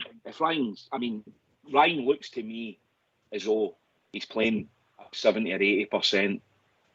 He's not putting that extra 10% or 20% in that gets him to the byline and puts his foot in the tackle where is necessary. He's not been doing it for some time. I agree with you, Ox. I think he's. I mean, I'll be astounded that if he signs a new contract and stays with us, I'll be astounded. I think it's probably best if both parties go their separate ways. Whether we sell him in January is a different story, you know, and maybe the club have told him as well, you know, that, as I say, there's lots goes on in the background, Ox. I'd sell him in January. I don't think anybody's buying him in January, mate, if I'm honest. No, that's another point. It's outside. No, not in the forum he's been in, but it's like anything. People just maybe look at him and think we have got ability, maybe getting a fresh challenge somewhere else might reignite him, you know. Sometimes I think, is he actually better than we think he is? Is he as good as we think he is? No. I mean, we have seen him on his day, but it's never really been that consistent. It's at that level up as well. He's just not got the pace to be a top player. He's not direct enough into it. Sometimes he takes a touch and before you know it, there's two defenders going to him and that, when he could just take the ball and go on the run. Frustrating, may I probably say. He's a frustrating player to watch, you know. And I think you could probably add Alfie into that bracket and all, you know. I think he's in the same bracket. It's a case of where do you pick him and do you play him at times or no. The new Cholak's scoring the goals. He's the guy that's keeping us going now. So he's got to start and hopefully continues what he's doing. But Alfie's another one we need to look at, and I think if maybe money comes in for him or Kent at Fenton comes in, then I think we should just empty the two of them. It just shows you how vulnerable the club is, really, when, you know, God forbid anything happened to Cholak. But where would we be then? Stuck, you know. You're relying we need to on keep Alfie. He's not really fully fit. He's no, you know, he's a big boy, isn't he, Alfie? He's a guy that probably needs to be playing twice a week just to keep him at it. And I don't know. What's your take on it, Bob G? You're a football man. What do you think? You've seen a lot of players come and go. What's your thinking on? Well, firstly Kent, and then you can mention Morelos. No, I look at Kent week after week just like everybody else, and he's just simply and straightforwardly no interested. Sorry, but the boy's no interested. And how anybody like I said it the other night, Oxen, anybody can wear that jersey, one of the greatest jerseys in world football, and not be interested, is beyond me. He would never be. You think he wouldn't be interested under big jokes or water? No danger. His hearts wouldn't have touched the ground. There you go. And I don't think he should even be near the team. I'd send him up to the Highlands with the young guys with his attitude. And I like Ryan Kent, and I've loved what he's done for us. But at the end of the day, if he's now reached a point where he's just no interested in playing for Rangers, I'm sorry. There's millions of young boys out there would give their right arm for that, for to play for Rangers. For God's sake, he gets a privilege every week. Nah, it's come to a halt for me. I'm sorry. It was not, like you said, we got beat 7-1 the other night, and we were playing with 10 men. No, I'm not going to use Ryan Kent as a weapon boy. Well, I'm contradicting myself there, but the boy's not interested. No. It's the same with Morelos. He's not as good as he thinks he is. He thinks he's going down there to that English league to play in the top bracket. Well, I'm afraid no. Playing the French league? No. The German league? No. Sorry. Just knuckle down to where you are, Alfie. See if you can improve yourself. Get some of the weight off. Because you haven't done it for the club. And the boys are right. If it wasn't for Kolach, where would we be? We've got to start from zero here on Sunday. Again, a difficult game at Motherwell. And we need people out there with the right attitude, knowing that RAFC is next to your heart. Get towed into it as quickly and immediately as you can. I'm angry. I'm using some of these words here, but no, I'm sorry. If you've not got the attitude to play for Rangers, well, I'm afraid you're better away. Better away, the sooner the better. That's my take on them. Maybe there is some infighting on. I don't want to use the word cancerous, but you have a bad seed in the dressing room that can spread. South side, you know. Aye, but it's happened before. We know that. Maybe. I mean, I'm only going to use this as an example. Like, say Glenn Kamara's not been getting a game. He's not been getting a game lately, and you might be a bit peed off about it, and you might have a couple of pals and all that, and you know things talk. But I'd like to think that the dressing rooms is pretty much together, and I just think going forward, Docs, because if they don't need to keep harmony now, the dressing room's got to stick together. Taff came out with some sound bites and a statement, and I just like to think we're going to battle down the hatches here, and it's going to galvanise them a wee bit, and they're going to look round the squad and say, look here, he's missing. These are big games coming up. We need to now start going out and getting results. We have been getting results in the league. We've won 4-0 in the last 2 weeks.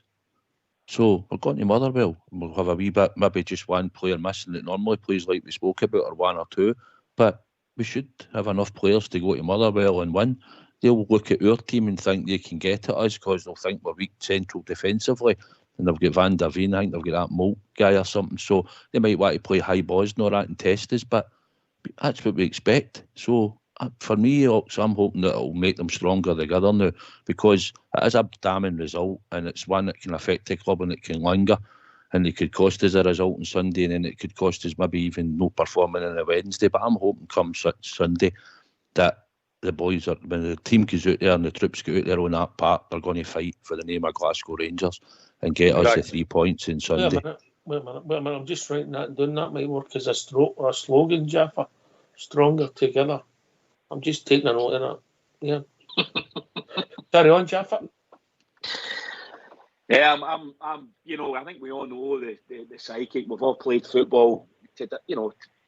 Not to the level of the guys that we follow week in, week out, and we go and spend all our money down at Ibrox. But I think we all know when you're hurting and you've maybe played the game the following week, it's you want to get out there and right the wrongs.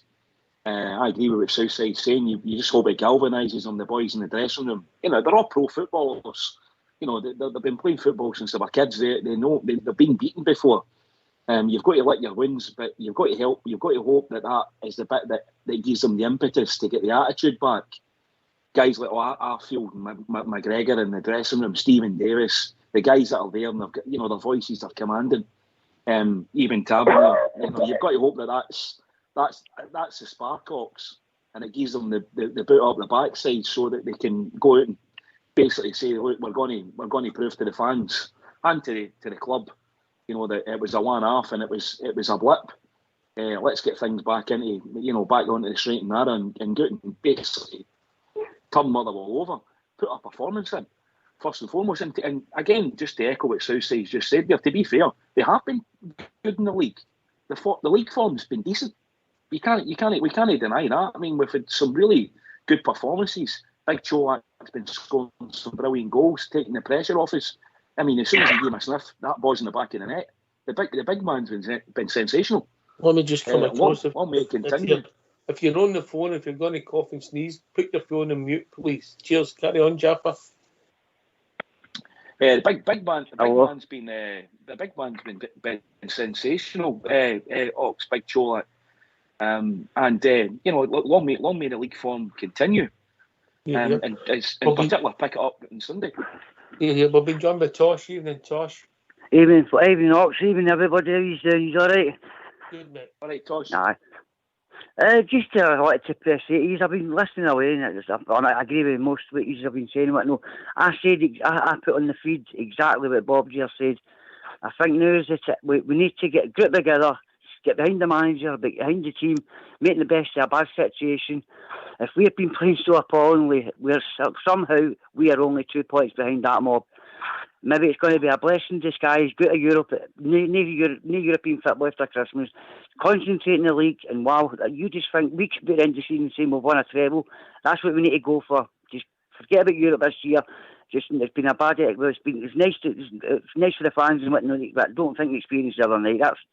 I can't get my head around the way they just collapsed.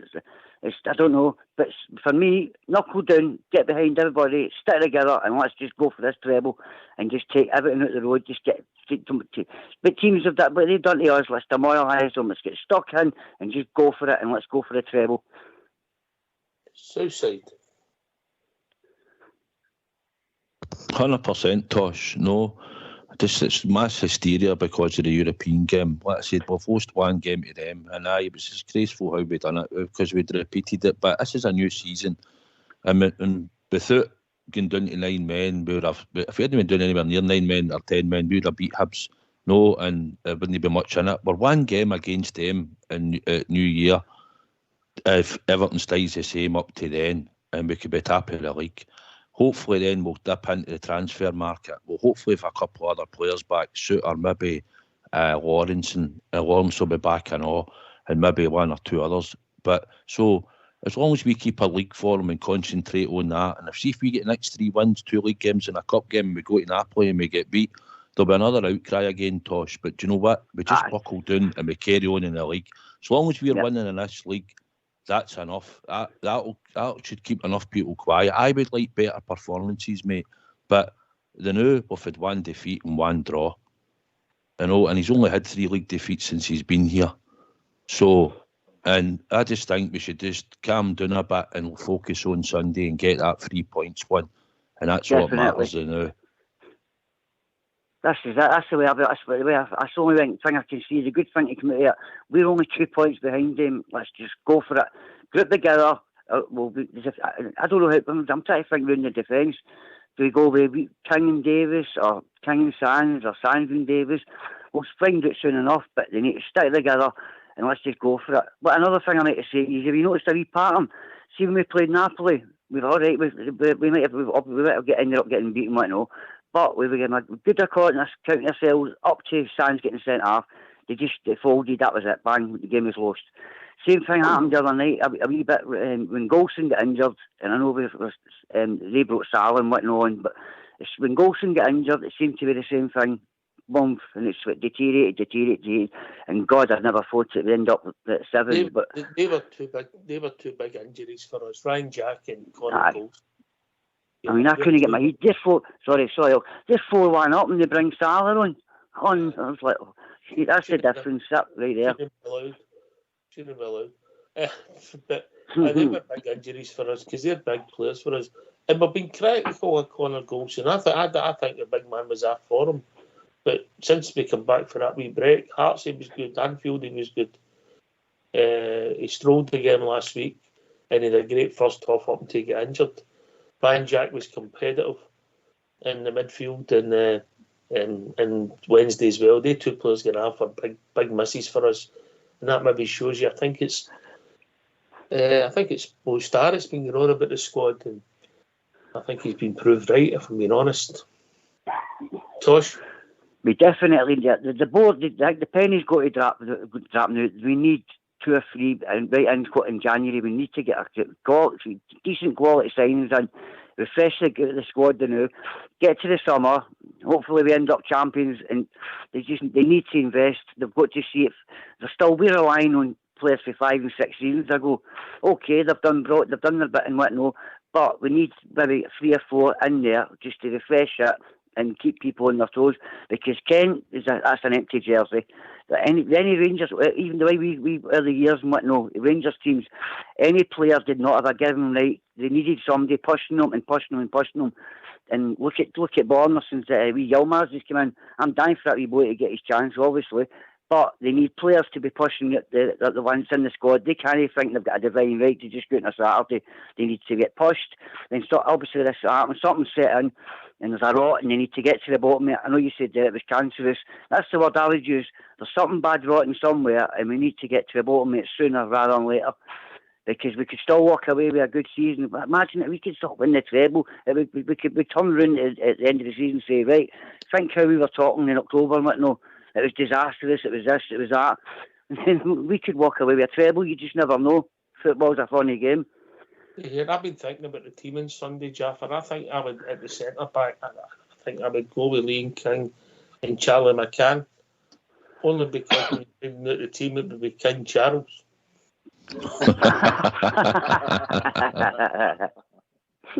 I'd get on them. Centre-back.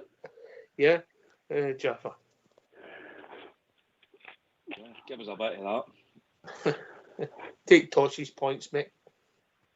Yes, Tosh, I think it's difficult and it's reactive as well after such big defeats. You know, and you're 100% right, mate. We've got to get behind the team. Our league form's been really decent. I said exactly that when I was sitting in the enclosure on Wednesday night. I looked down the line who was ready to come on. I saw the 3 of them getting stripped, and I was fearful. You know, you see Salah, then you see Thiago, and then you see Andy Robertson. You know, and we all know what he is, all the rest of it, but he is a decent player, and he's playing in a brilliant team. We've got to, our league form is absolutely critical in everything that we're doing here. And if we've got a cup competition as well coming up just shortly, you get that in the bag, and it kicks you on for the rest of the season. League, as I said, I'll go back to it again. Our league form has been really decent, and we've got to keep that going. If we can keep that going, we keep the pressure on them. We've got one foot in their neck, get on top of them. It's all about psychology, and as Southside said, get to the gaming new year and try and turn them over at Ibrox at our own place. Not just try, but absolutely do it. We've got a lot to play for, mate. It's not, the season's not burned out because Liverpool turned us over. I think it was just the numbers that's spouting a lot of people. It's not the defeat. It's not the result. It's the scoreline. I mean, the bookies had we were strong favourites to get beat. We understand that, mate, but it's the scoreline. Anyway, talking to people who usually score on a Friday night, we've been joined by Robert Weatherall. How are we doing, Robert? Evening, Ox here, and evening all the guys on the panel. Ox, I wasn't going to phone in there, but I've been listening all night, and I'm still seething to Wednesday. Now, you heard me on this show on Monday night, and I came on dead positive after the last 2 4-0 results. But I, as a Rangers supporter, cannot accept that. And this isn't the first time we've been humiliated. Celtic Park 3-0, and let's be honest, if they hadn't taken the feet off the gas, it'd have been 6 or 7. Celtic Park 4-0, humiliated. Ajax humiliated. Giovanni Van Bronckhorst, your tactics, your team selections, I think you're picking names out of a bag are absolutely a joke. Absolutely a joke. And Southside, I'm sorry, you're saying, if we hadn't been doing 9 men against Hibs, we wouldn't have lost that game. Well, do you know what? What about the first half performance? You were at the game. The first half performance at Easter Road, we were absolutely a joke. And absolutely a joke. Just the way we have been most of the games at Ibrox this season. This is not good enough. That manager has not got a clue. His substitutes the other night were an absolutely laughable. An amateur could have done better than him. And I'm going to say it right now. Van Bronckhorst and the 2 clowns that sit beside him in the dugout and them upstairs need to go.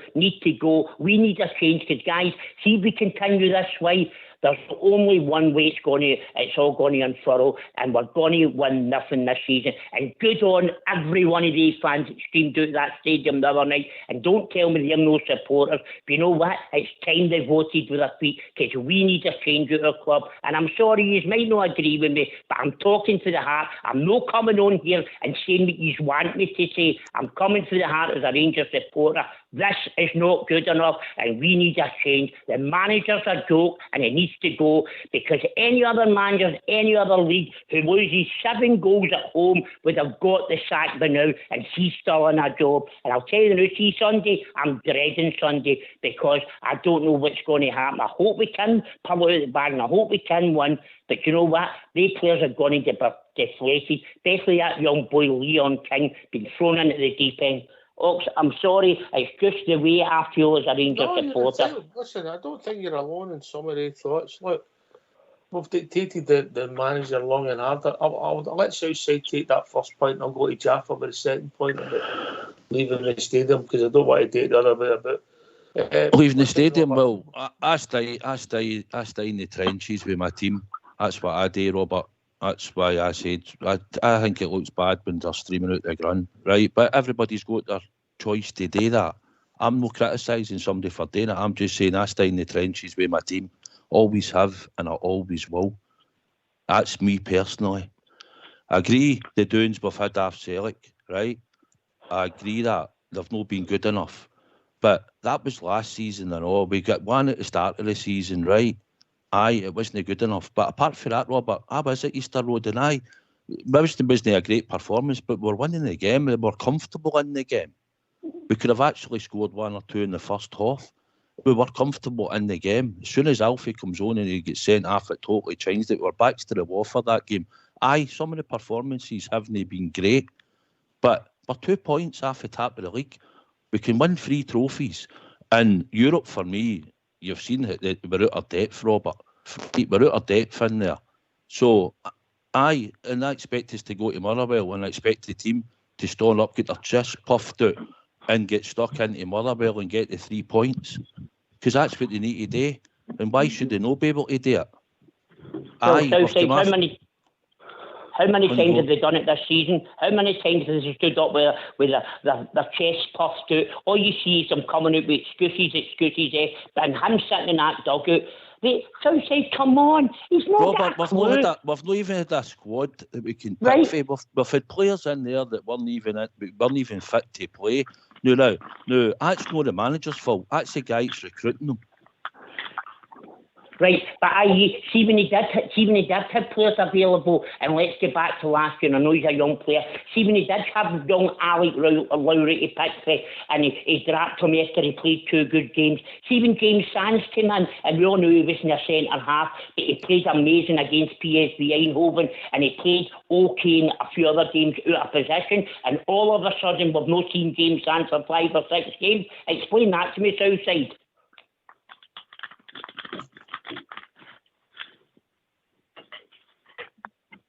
I'll go to Jaffa with that. Jaffa, you want to take that one? I think Ben Davies has come back into the team, Robert. I think that's why. Well, he got suspended for the Napoli game. The point Robert's making it how Sancho, some people were saying all right and showed potential for midfield, hasn't been seen in midfield. I think. Yes. Fair point, Robert. I've asked the same question. I was sitting at the game the other night there, and I was hoping James Sands was going to come on, just for the fact that I think James Sands is really athletic and he's really physical. I quite like big James Sands. I think he's got a lot about his game.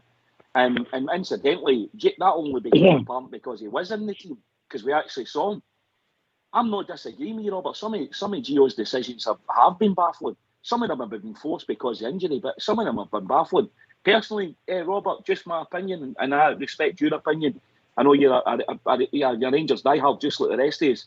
I wouldn't get rid of Gio now, because I don't think it's fair to compare the European form against the league form. I don't think that's it's a level playing field. Not when you consider what we're up against in Europe. And he did compete really well in the European games that we were in last year, and he also competed against PSV this year. If PSV turned us over, we'd be in the Europa League. we probably wouldn't even be having this debate, because I think we would probably compete very well in the Europa League. But Robert, you've got to agree. I mean, look at the team that we were out against the other night there. And you saw the Napoli. You were at Ibrox and saw Napoli right first hand. They were a top team, Robert. As good as I've seen at Ibrox for many a year. In fact, ever seen at Ibrox. Jafford, I'll be honest with you. Wait a minute, Robert. Wait a minute, mate. We've been joined by Ian. Evening, Ian. Evening. I just wanted to say that I think we're mostly, when we're talking about the league and cup things like that, we're getting carried away a bit because of what happened to Liverpool the other night there. And I think that no teams, Scottish teams, are Champions League class, and that has been proved this season. It'll take a couple of seasons, I think, before Rangers are up there, and that other lot maybe. But I think we should get behind the team, get them going, and get this league and even one or two cups out of this, because no everything's finished. Everything's still there. All the prizes are still there to go for. I mean, I don't really care about the Champions League. I only care about if they make a bit of money at it. But the domestic front is what I want. I want to win them. Ox, can I come in, please? Make it brief, Smurf. Make it brief. Just a wee question to Robert. Robert, did you think maybe that did you think that we would be in Europe after Christmas when we made it into the Champions League before the game was played? Did I think we'd be in Europe? Well, after last season's run to the Europa League final, what I thought we would have done, which I didn't. I knew Joe Aribo probably would have went because his contract situation, right? And I expected that. I actually expected Alfie and maybe Kent to go, right? I didn't expect Barca to go, right? What I'm saying is, when the draw was made for the Champions League, and you see the teams we were in, did you expect us to finish third? Yes, I did. Yes, I did. If I'm being told, I've been totally honest with you, I did expect it. Was that the heart of the head? It's both, because after the run last year when we done well, did anybody expect us to beat Borussia Dortmund 4-2 in the Westfalen Stadium? Did anybody expect us to beat Red Star Belgrade 3-0 at Ibrox or RB Leipzig 3-1? No, we've done it, and I expected us to build on it, and that's what I'm saying. The point I'm trying to make is here, that board has let us down. The club is letting us down. They've went back the way. No matter what anybody says, they have went back the way, and they're constant. They've went back with it. I'll tell you now, they went back the way since the day Steven Gerrard left us, and I didn't like the way he left us, but you know what? I don't blame him for the way he left us, because they went back the way for that day. No ambition. There's no ambition for that board or our club. There's only ambition is for our fans. And see, when you talk about, get behind the team and all that, that's all our fans have done. All the money we put into that club, my dear, season tickets, we've sold more scripts than anybody else in Britain. What more can our fans do? So don't tell me the fans need to get behind your team, because the fans can't do any more. And I'm one of them, and I love my club, and I don't want to be coming on here, and I don't want to be criticising. But that board and that management team need to take a hard, good look at themselves. And the first person that got out the door is that Ross Wilson. That's a clown. Right, mate. Good night, lads. I'm off. Sorry, guys. Cheers, Smurf. Right. Cheers, Smurf. You're not alone in that thinking. Can I say something else? Yeah, on you go, Ian. On you go, mate. Everybody can't keep living off the Europa Cup final for last year. Because that's all I see a lot of folk writing. How can we go for the Europa League Cup final, which we didn't win, by the way. We got close, but we didn't win it. How can we go for there to win now? Do you know what I mean? It's been a different manager, team, and other ads to the team. But, no every season's exactly the same. Because we made the Europa League final last year, didn't mean to say we'll go to the Champions League final. Look, we're no Champions League class. Either's that other lot. Either's Hearts and the wee Malt Cup, whatever you call it, Conference League.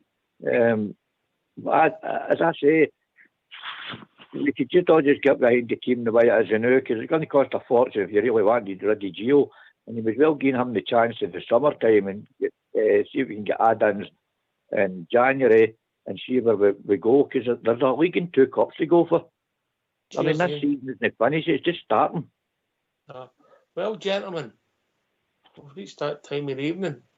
Good night, lad. Robert. Good night, Ian. Thank you, Robert.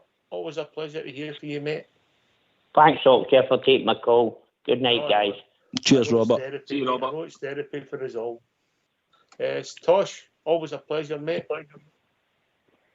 Cheers, thanks for taking my call. Yeah, cheers, thanks a lot, and let's get into Raymond Sunday and get another win, and let's just start building. Cheers, mate.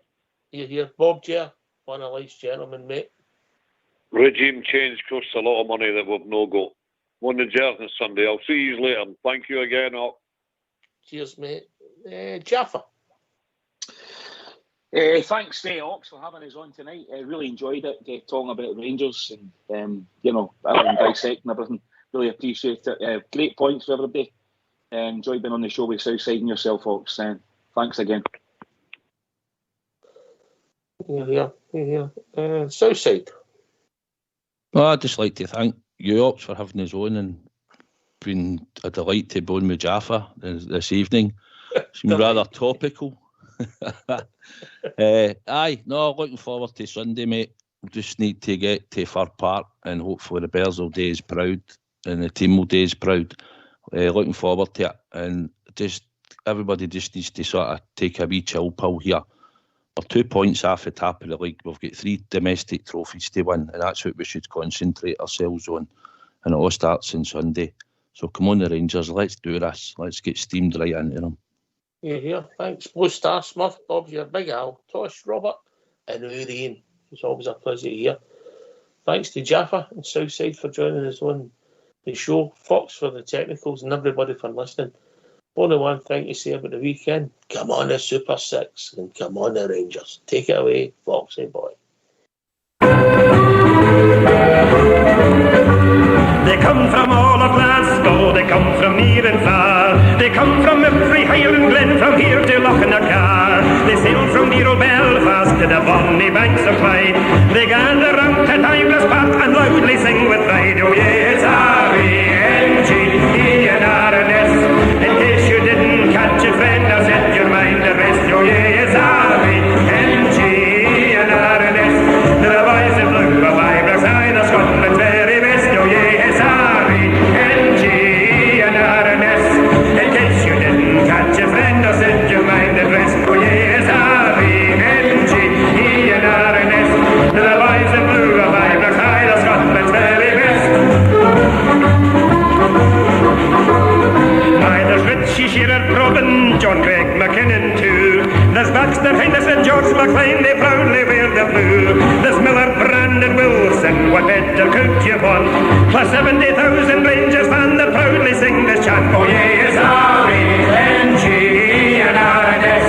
In case you didn't catch it, friend, I'll set your mind at rest. Oh yes, R-E-N-G-E-N-R-N-S. The boys in blue, the Ibrox, high the Scotland's very best.